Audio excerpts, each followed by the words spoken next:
Hi guys, welcome back to my channel. I hope you're having a great day so far and welcome to today's video, which is going to be my 7th year anniversary here on YouTube Q&A. I try to do a Q&A every year around the time when I hit my channel's anniversary, and here we are. Thank you so much for your questions. I was kind of on the fence as to whether to do one of these because I have done a few now. I've been on here on YouTube for 7 years. So I felt like maybe all of the questions had been asked, but you guys always come up with the juicy new questions. So without further ado, let's get started. I feel like the light is especially bright today and my eyes are not enjoying it. Okay, so I'm going to go through as many questions as I possibly can without this video being 3 hours long. I will prioritize the juiciest questions, but also the ones that I haven't answered before. So if I didn't answer your question, it's most likely because it's been answered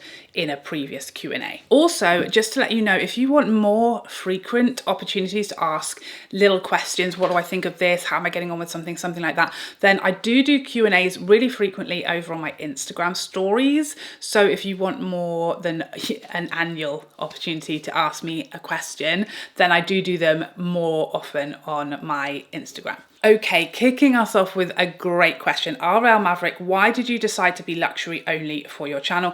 Do you ever use drugstore or inexpensive makeup off camera? So these two answers go hand in hand with each other. The reason I chose to do luxury only on my channel is because when I started my channel, that was not only the start of my YouTube journey, it was also pretty much the start of my makeup journey. When I started 7 years ago, I barely knew anything about makeup. I rarely wore makeup. The makeup I had in my very small makeup bag at the time was literally the only products I'd kind of knew or used, and the only makeup I ever bought or even knew about was what was available in like my local Boots. So the only brands I'd ever really tried would have been like Estee Lauder, MAC, and like Clinique, and then, you know, whatever drugstore brands they had in my local Boots at the time. I didn't really know that other makeup existed until I started to really get into makeup YouTube about like 7 or 8 years ago now. So it's really just the case that once I kind of started discovering brands like Charlotte Tilbury and Laura Mercier and Dior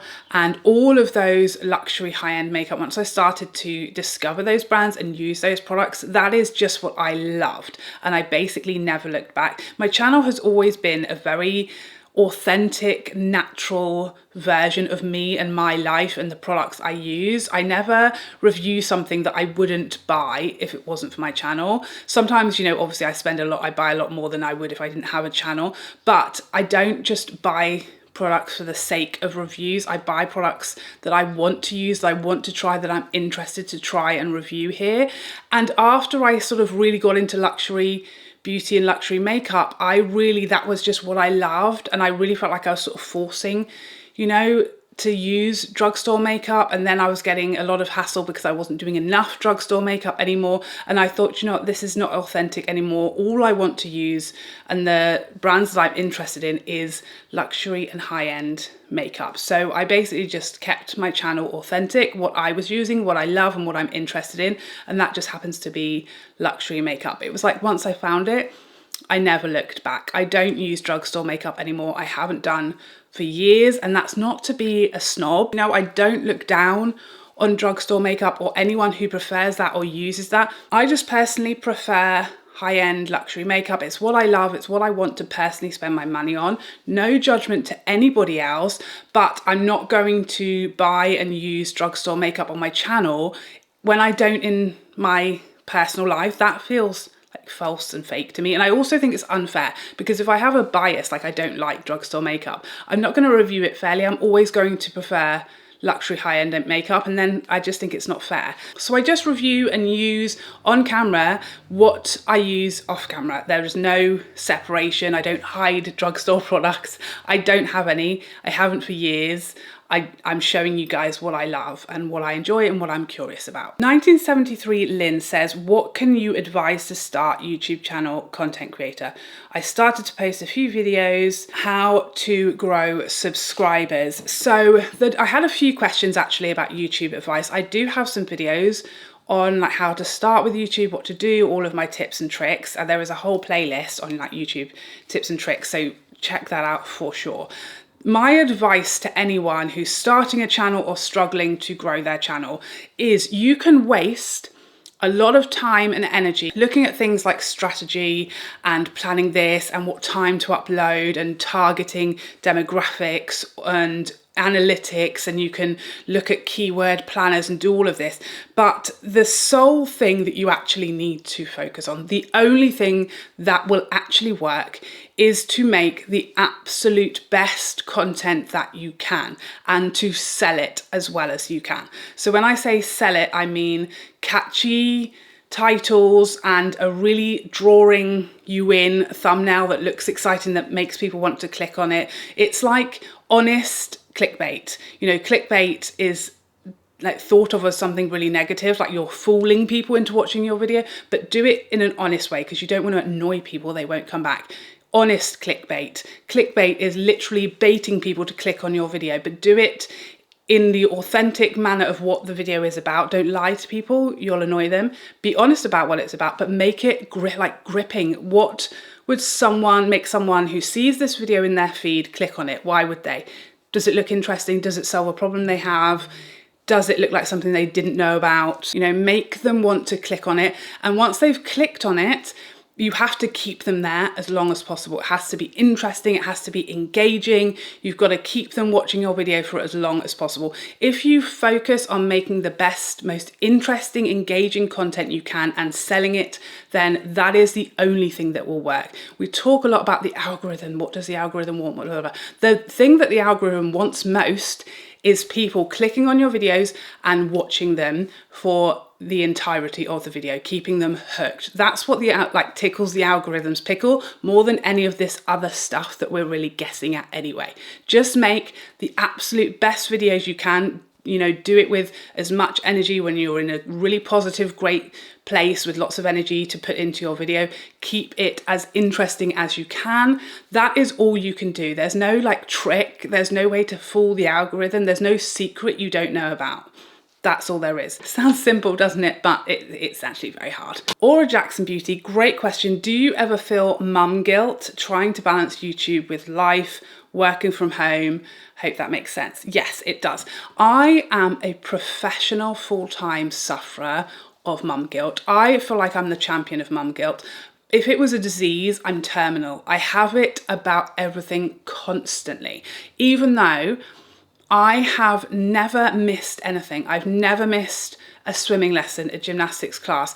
I will like bend over backwards to, you know, never leave my children's side. I am obsessed with them. They're everything. They're my favorite people in this whole world, along with my husband. And I still feel guilty about everything, which just goes to show it doesn't matter what you do. That's just a normal feeling that we all feel. Okay, even if we're in no way failing or letting them down, we still feel like we are all of the time. But for me, I never feel it about my channel because I don't work when my children are here. So if my children are home, I'm not sat in my office. For me, I don't want to do that. And it's completely fine. And it's a real privilege that I get to make that decision. Not everybody will. Some people will have to work, you know, 9 till 5 or 6, and their children, you know, come home from school at 3:30, you'll have to keep working. So it's not possible for everyone, and I'm very grateful that it is possible for me, but I only am in my office when my children are not here. If they're here, I am with them, present, engaging with them. I feel very, very lucky. That is why I do this job, so that I can do that. And that's, you know, what it has over any other job I've ever done. The option to do that and the ability to do that is amazing. So I don't have mum guilt when it comes to my channel because they are completely separate. If my children are home, I'm with my children. I don't work weekends. If it's school holidays, I either pre-film to cover them. The only time that's not possible is during the summer holidays because they're 6-7+ weeks long. So then I can't possibly film 7 weeks of content in advance. So then they do camps, and I will just film to death over the day or two that they will go and do a camp that they wanted to do, or one of their clubs is running a day, and I'll film that whole day. And then spend all of that rest of that time with my children. So I don't allow it to, you know, get in the way of family time. Talitha asks if I'm still knitting. I'm not. I couldn't tell you the last time I knitted. I've been teaching my daughter how to knit, so I don't know, I don't think that counts. But yeah, I haven't really felt like knitting for a while. I haven't knitted anything for a good few years, I don't think, other than when I'm teaching my daughter. So no, I never really loved knitting, to be honest. It was something that I sort of did because my mum taught me, and I'd sort of, you know, if there was something I specifically wanted to knit. So when my children were babies, I liked knitting baby clothes for them, but I'd be there for weeks knitting something for them now, and then they wouldn't wear it. So, you know, if a friend of mine was having a baby, that's what would, you know, get me to pick up the knitting needles again. But no, I don't really do it anymore for like the love of it, you know. LW says, I really enjoy your videos. Thank you so much. The variety. How long do you spend filming each week? So a typical week, like this is what's so funny about YouTube. The filming bit, which is the only bit that people see and the only bit that lots of people actually, you know, are really aware of, is the smallest amount of time. Okay, like of all of the things that I do that go into, you know, having a social media platform and doing YouTube, the filming part is the shortest bit of it. I probably, if I'm filming my typical week, I film 3 to 4 videos. I upload 3 typically, but I try to film 4 so that if something happens, someone's ill, it's a bank holiday, what have you, then I have 1 in the bank. But so I typically film 3 to 4. Each video will probably take about an hour to film. That doesn't include the setup or anything else, just literally the sitting down, speaking to camera. So I'd say 3 or 4-ish hours of actually having the camera on filming.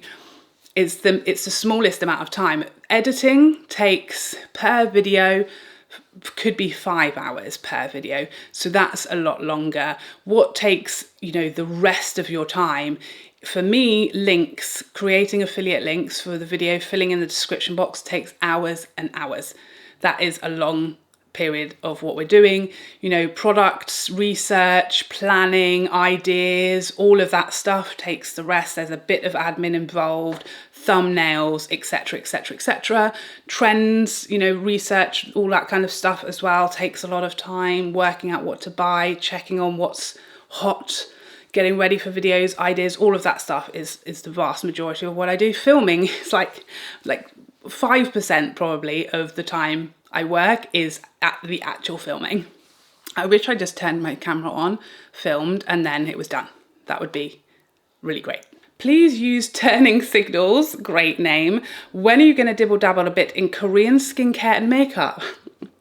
I've been using Korean skincare for years. Where have you been? Yes Style actually allow me a quarterly shopping spree on their website. So I've tried and use a lot of Korean skincare. I do usually do a reel or a short with what I've chosen from Yes Style and what I use.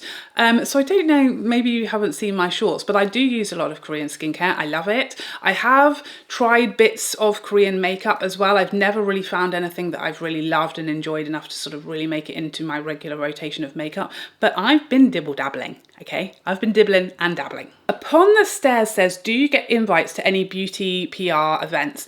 I do. But I've never been to one, and I don't know if I ever will. You know, they're almost always in London on a weekday. So it's not like a very easy thing for me to do. And I have like severe social anxiety. I know like people are always really surprised by that, but bear in mind right now, I'm sat in a room in my house. So it might seem like I'm really social and outgoing. There's no one else here. So you'd see a very different version of me if I was in a room full of people. Okay, it'd be like a little mouse shrunken into the corner. So the thought of going to an event with a load of people that I have never met and don't know, I could never do it. So yeah, it's not something I really want to do. It's not something that's in my comfort zone that I'd be excited to do. It would really have to be, you know, a certain set of circumstances that would make me want to go to something like that. I would rather not. I'd much rather stay at home in my Jimmy Jammies reading stories to my children. It's just those things that like, I'm breaking out in hives just at the thought of it. Hannah asked, as a lover of makeup and glam, which celebrity makeup artists or Instagram pages do you adore? I've also been asked which celebrity makeup artist I would love to do my makeup. I can't pick one, there are so many. Obviously Lisa Eldridge, I would love her to do my makeup. I love and adore her lessons. I also love, I mean, there are so many. Hung Van Gogh, I always think if I was getting married again, I'd want Patrick Tar to do my wedding makeup. Nikki makeup, I love her Instagram. Nikki LaRose as well. There are so many. I could go on and on and on. Robert Welsh, I've always wanted him to do my makeup. There are so many. I love so many. That's, you know, check out my follows list for all of the makeup artists that I follow and learn from. There are so many. MNEO818 says, which brands do you think have completely dropped the ball to the point that you feel that they should just close up shop? Controversial. The biggest one that kind of springs to mind that is really right on the cusp, I feel like, of like disappearing into obscurity. In fact, there's a few. I'm going to say ABH. They are somewhat trying to make a comeback, but if you look at ABH like 5-6 years ago versus where they are now, they were the hottest brand. They were the brand every release, everyone was waiting, hanging on what it was going to be, to now completely gone off the boil. I would say the same thing about Too Faced as well, have really plunged down the rankings as far as how excited we are and what they're offering us and the innovativity. So yeah, there are a few. I could go on. I feel like some are making a comeback. Some that, you know, if you'd asked me a year or two ago, I would have put in this list. I would have said maybe Urban Decay, MAC, Laura Mercier.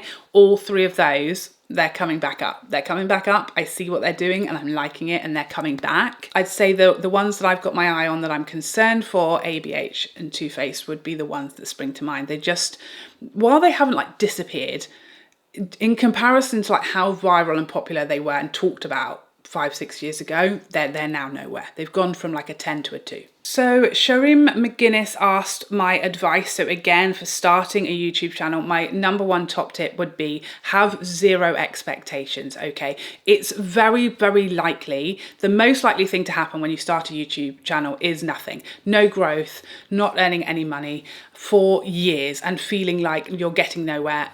Views under 10, that's where I started from, and it taking years, talking 2-3 years to really feel like you're getting anywhere, unless you are unbelievably lucky or in like the 1% that something different happens to. It's going to be a long haul, a lot of work, and it's going to take a lot of time. You're going to need to be very patient and know that you're in it for the long haul. It's not a sprint, it is several marathons, okay? So that's number one.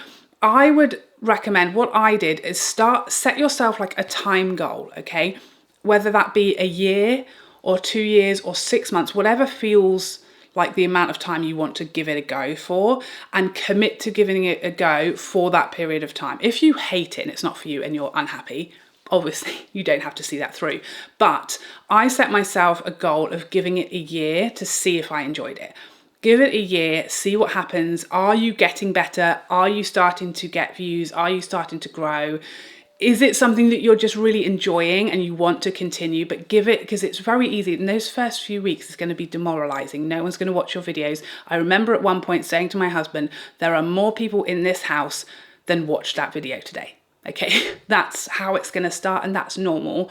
So I think you can't have expectations that you're going to hit 10,000 subscribers by the end of the week. You're going to get monetized. You probably aren't going to get monetized. You aren't going to be earning any money at all for at least a year. And that can be demoralizing. It can feel disheartening. So set yourself a goal. I'm going to give it everything I've got for this period of time. And then at the end of that period, I'm going to decide, do I want to keep going with this? Do I want to call it a day? Have I given it my best shot? And now I'm just going to leave it there. But definitely don't have high expectations. As you say, just do it for the enjoyment of it and the audience and the community that you may build.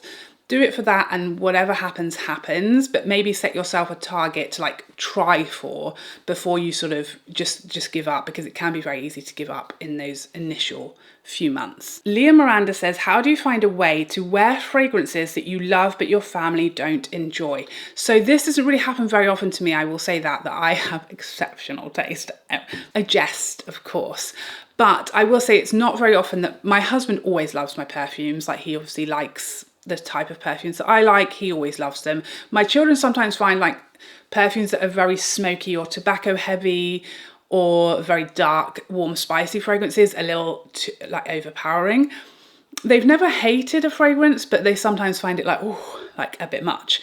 But you know, I wear fragrance for myself. So I wear the fragrances that I love. If they're making me happy, that's goal achieved. So I don't really care what other people think of what I smell like. If I think I smell amazing, then I am good to go. MNEO says, I have been feeling that some influencers have been pushing for certain products or brands when you can sense that they don't actually enjoy these products or particularly like the brands.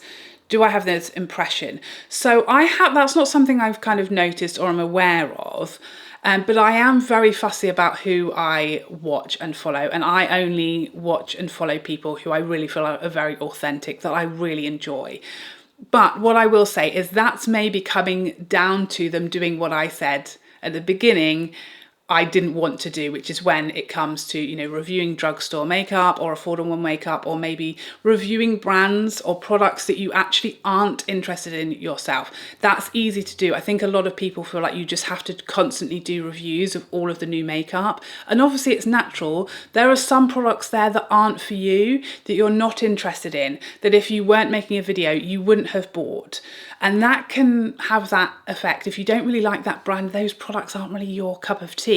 I feel like it's going to come through on camera, which is another reason why I stopped doing drugstore. If I'm not interested about a product, I'm forcing myself to use it for a video, it's going to come across and it's going to be an unfair review, actually. So I think that maybe that's what's happening. You know, I am picky, I review and I use the products I want to, or that I'm intrigued or interested about for some reason or another. And that just keeps it genuine. I think if you're just reviewing everything, then that is very likely to happen. It's just going to come across on camera that actually you personally and this product isn't for you. And that's normal and fine. And sometimes that can make a great video, and that's just honest.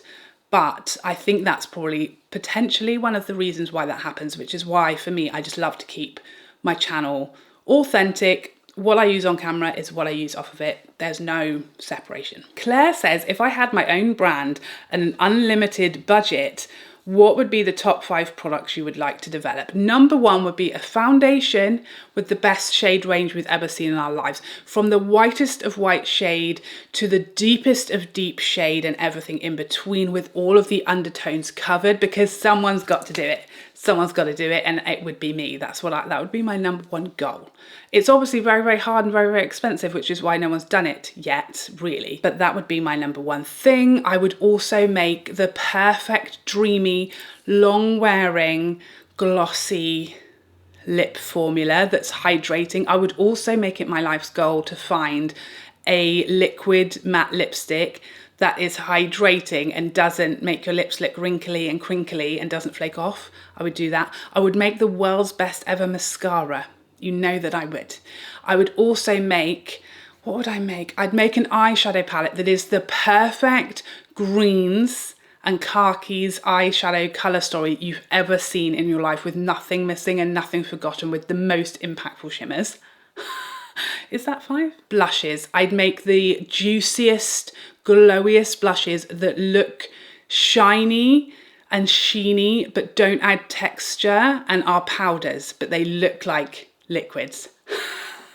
I'm gonna be rich. Nazan In's Life says, what's the hardest part of your job? Do you know, I feel like the tough bits of this job, the vast majority of them are not sort of specific to YouTube. It's just about being self-employed. That's what it is. So it's the fact that there is no cut off to your day. You know, I wake up at like 7 whenever my children wake up, and immediately I have to check all platforms. I have to check all retailers for any launches, anything I need to post about, anything I need to order, anything I need to film. I do that at 7 in the morning. You know, I then work while my children are at school, and then once they've gone to bed, I'm doing the same thing. I'm checking, I'm doing comments, I'm doing whatever until, you know, you go to bed. And it's very, very hard because everything is on your phone to have an end to your day, or an end to your week. There isn't one. So that's tricky to make sure you put those, you know, barriers and ends to things, and time off and downtime. You need to do it yourself. That's very tricky. I hate tax returns. That is horrendous, but again, that's not really YouTube specific. Those are all just being self-employed and working from home. The thing that for me personally is the hardest, that makes me physically ill on a weekly basis, is dealing with technology and equipment. When you do a YouTube channel, when you have a YouTube channel, when you're a creator, you become a photographer, videographer, lighting expert, editor, website engineer, accountant, etc, etc, etc. Okay, and none of those, I like have no interest in cameras and equipment and photography and all of the technology and all of the technological elements when it comes to filming. You don't just whack a camera there and press go, or like click a photo like you do when you're taking photos of your children. There's so much to learn, so much to go into it, to getting lighting and balance and shadow and settings and, you know, f-stop and ISO and all of these things I've never cared to know anything about, and I've spent more hours in my life learning about those things than anything else, and it gives me such a headache and I hate it. And I can't stand it. My brain will never understand fully how cameras and lighting work. I find it so hard. It's exhausting. It's a never-ending battle and challenge. I feel like a lot of content creators have someone who's a bit more tech savvy, like their husband or their partner, or, you know, someone they know who helps them with this stuff. No one I know knows anything about it. So it's a constant headache. Amalia asks, who is your favourite member of the British royal family and why? My favourite has always been Princess Anne. I absolutely adore her. She's very normal and down to earth and funny, and she's also very humble. I remember seeing a video where she turned up to an event and there were people waiting outside to meet her, and she was asking them why they were here, and they were, hello, to see you. And her flabber was gasted. She was so like, why? Hello, you're Princess Anne. She's just a very impressive woman to me. I feel like to be in that position in life, and I know for a fact she's mucking out on a Thursday in her welly boots, and I love to see it. I love everything about her. She's my favourite. Victoria asks how I let off steam. So several things. One, going to the gym. We have a gym here in our home that is amazing. I will go in there and box or lift weights. Those are my favourite things to do. Very cathartic. I've recently, as you guys know, started going to the cinema on my own, and I love that. I feel like that's been so good for my mental health and my mental peace. I've never had a quieter brain than when I'm sat in the cinema. I'm not thinking about anything else. I'm not looking at my phone. No one is talking to me, and my brain is just completely empty. Some would say it's empty all the time, but it isn't. It's actually very busy a lot of the time, I promise. Deborah asks, what brand do you love receiving PR from, and any that you dread opening? I don't ever dread opening PR, because actually I would say no. So usually brands will approach you and say, can we send you PR? If I don't want it or don't feel like I would use it, or I know for a fact I won't use it, it won't get shown on camera, I will actually say no.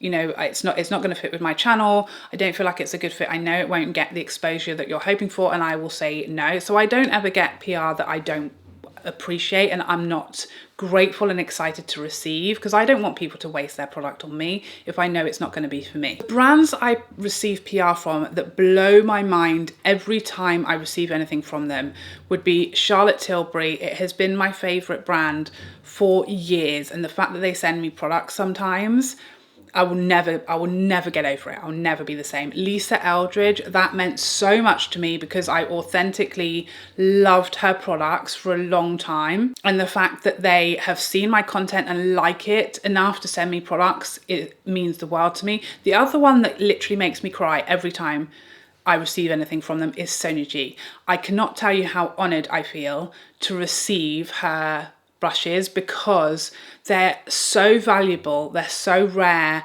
they're so hard to get, they're so special, and I love and adore them so much that it blows my mind to receive them, and I just feel unbelievably grateful and shocked. And I will just get these emails from them saying these products are on their way, and every time I get tears. I cannot tell you how grateful I am. Those are kind of the ones that just, I can't understand what's happening when it shows up. Like, why? Like, has it got lost and gone to the wrong person? You got confused. JJD asked, what camera equipment do I use and how much of a learning curve? The editing part was actually like editing a video on my laptop. That part was fine. I'm okay with that bit. The camera equipment is the bit that it is still going, okay? There is no curve. It's a never-ending slope to hell. I started off with a Canon 750D, which I found pretty easy to work. And then a couple of years ago, maybe a year ago, I can't remember, I upgraded my camera to the Sony a7 IV, and it's an unbelievable camera, but I am undoubtedly unqualified to use it. I wouldn't recommend it unless you want to spend months learning how to work it and still not really knowing. That's where I'm at. I would advise sticking to Canon because it's just a lot more user-friendly for someone who is not a professional photographer. The Sony a7 IV is far more of a professional level of camera, and I had no idea how hard and technical just using it and setting it up would be. I'm still learning it now. It's a nightmare. I'm getting there, but I wouldn't recommend it unless you want to literally spend weeks and weeks of your time reading and watching videos and still not knowing how to work it. I'm now down to one light. I use the Amaran 200D and it's got the lantern diffuser on it. And then I have LED panels behind me to light my backdrop and the Rode VideoMic Pro Plus microphone. Everything else I would recommend. The camera, only sign up for that if you are willing to put the time in. If I could go back, I would have made a different choice. Cindy says, your hair always looks so thick and healthy. I know diet has a huge role to play, yes, but I would love it if you would share what hair products you use that have made a huge difference in the health of your hair. Let me tell you, Cindy, no one in my entire life has ever told me that my hair is thick. I can't thank you enough for it. It made my week, my year, okay? My hair is actually very fine. It's quite thin. I just have like a fair amount of it. So thank you. I never thought I'd hear those words, but it is healthy and I have come a long way. It has improved the health of it, the length of it, and the thickness of it over the years. I will tell you, I started this hair journey by just investing more in my hair care. I started using Olaplex, you know, the shampoo, conditioner, the after leave-in treatments and the oil. That's kind of how I started. Then I found a hairdresser who knew what an actual trim was. It used to be that I'd go to the hairdresser, my hair grows very slowly. I'd go to the hairdresser and they would cut off more. They'd be like, you must have 2 to 3 inches off. And they would cut off more than had grown. And so my hair never grew. So I found a hairdresser who understood what a trim was, and I have it trimmed once a year. I also learned that people with thin hair should not have layers because you will lose like half of what you've got. So again, a good hairdresser is essential because they taught me this, that if we put a load of layers in your hair, it's going to look even finer than it does already, okay? So I just have face framing pieces rather than layers throughout the hair, which is going to like take half the hair that I've got anyway and take it away. I also do K18 masks and I started hair oiling about a year ago, and those are the things that have really made a big difference. I use just rosemary oil, diluted rosemary oil on my scalp on wash day. I leave it in for a couple of hours. I've also started, you know, scalp massages like daily, and I sleep on a silk pillow and I use a microfiber hair towel, and I almost never use heat, almost never. I'll use my Dyson like once a month and maybe something else like my waver just around the front of my hair, again like once a month. I hardly ever do anything damaging to my hair. Hope that helps. Casey is Dead says, are there any fragrances or products you used to love but you now wouldn't touch with a 10-foot pole? Fragrances have definitely changed wildly. If I look back over the last sort of 15 years, what I really like, one of my favorite fragrances like 15 years ago was Scandale by Jean Paul Gaultier, and it's not a terrible fragrance, it's just so sweet. But I used to really love sweet fragrances when I was in my 20s. The sweeter the better. I was like a La Vie Belle, Flower Bomb, those were my vibes. Now sweet, I'd never do overly sweet fragrances. So that's just, I think, about me maturing and my tastes changing. Graceful Answers asks, when did you feel like your channel took off? How do you know you'd made it? I will say that hasn't happened yet, okay? I don't feel like my channel has taken off. It's been very slow, I feel like, especially, it's easy to compare yourself to others or to other channels that grew a lot quicker. Being English is much harder and slower to grow than being American, because you get shown in your own location first, and obviously England or the UK much smaller of a starting audience than the US. So I feel like when you watch American YouTubers, they will grow a lot quicker because there's just a lot more Americans than there are Brits. And I do get a lot of US followers, but I'm not pushed as much in the US as an American creator would be. So that it will be slower, and that's taken me a while to sort of realize why I grow a bit slower than some other channels. But I definitely don't feel like I've made it. I still feel like a very small channel, and I am a drop in the ocean in the scheme of things. So I definitely don't feel like my channel's made it, or it's like viral, or it's taken off. I feel like I'm still very small in the grand scheme of things. I'm still just starting out, essentially. Strange Quack says, how do you say so grounded, beautiful, gorgeous, and interesting? Trying to grow my head, I won't be able to leave the room. And you say, even with kids and the whole buzzing household. I mean, I feel like that answers the question, doesn't it? There's no greater grounder than children. Do you know what I mean? I feel like for me, I just try to do everything that keeps me the happiest and that keeps my family the happiest.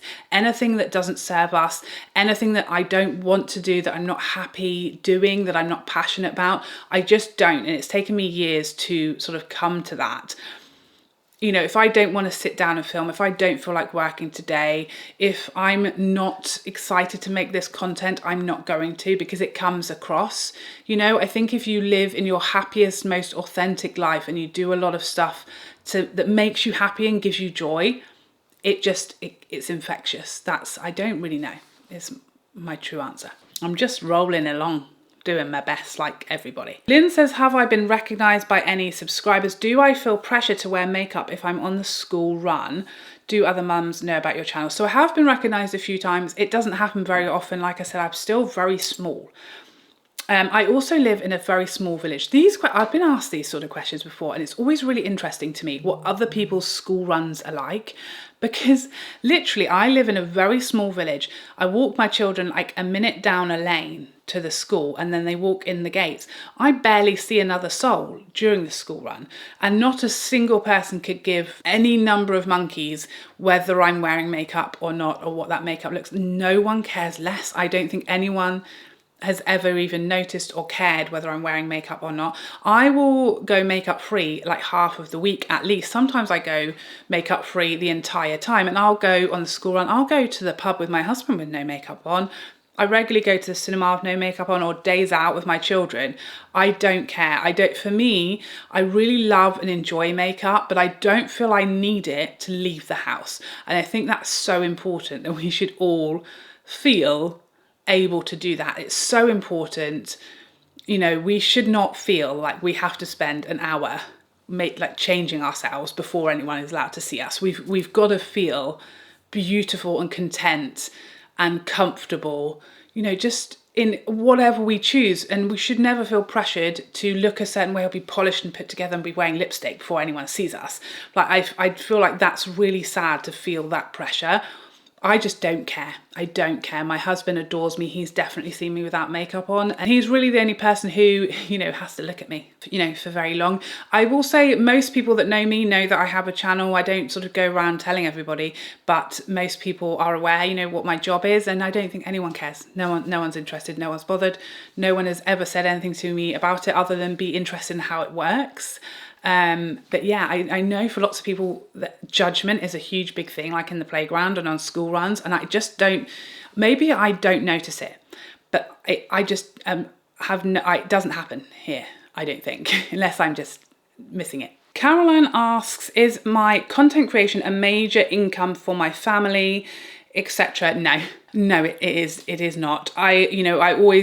This was very much like a hobby for me, and it's great that it makes me money. It's like my spending money. It's not something we rely on for our bills or to pay for our mortgage. I would never allow that to be the case, because it can end tomorrow.